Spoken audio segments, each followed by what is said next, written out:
Guys, আপনাদেরকে কিভাবে বুঝাবো আমি বুঝতেছি না। এই অনুভূতিটা যে কতটা আনন্দময় এটা কাউকে বলে বোঝানোর মতো না। আমি যেহেতু এই সময়টা পার করে আসছি, আমি কিছুটা বুঝি যে এই অনুভূতিটা কতটা আনন্দের। যখন আমরা টিকিট কাটি 3 দিন কিংবা 1 সপ্তাহ কিংবা 4 দিন সময় থাকে, এর মধ্যে যে 4 দিন পর আপনার ফ্লাইট, দেখা যাচ্ছে 4 দিন পর ফ্লাইট। এই 4টা দিন যে লাইফে এত বড় বড় দিন হয় সেটা বলার মতো না। এত বড় রাত হয়, মানে যাইতে চাই না, এরকম হাত দিয়ে ঠেলা নিয়ে যাইতে পারি না। ঠিক আছে, তো দেখা যাচ্ছে আগামীকালকে আমার ফ্লাইট।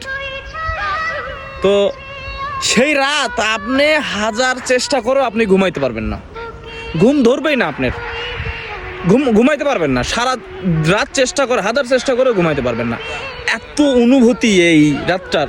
তারপরের দিন মনে করেন যে সকাল সকাল হয়তো বা উঠলেন, ফ্রেশ হলেন, টিকিট হাতে নিয়ে চলে গেলেন এয়ারপোর্টে, ফ্লাইট হয়ে গেল। দেশে যাওয়ার পরে যদি আপনার ফ্যামিলি আপনাকে রিসিভ করতে আসে, তাহলে তো আর কিছু বলারই নাই।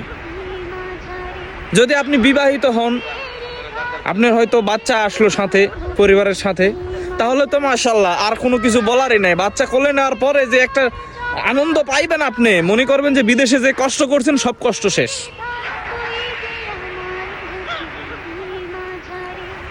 বিদেশিদের সুখের, মানে প্রবাসীদের সুখের জায়গাই হচ্ছে এয়ারপোর্ট।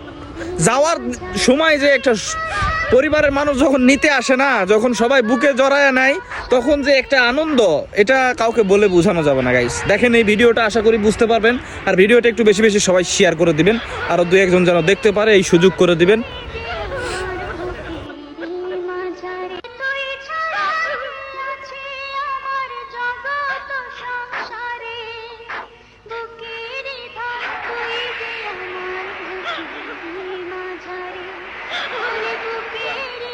করে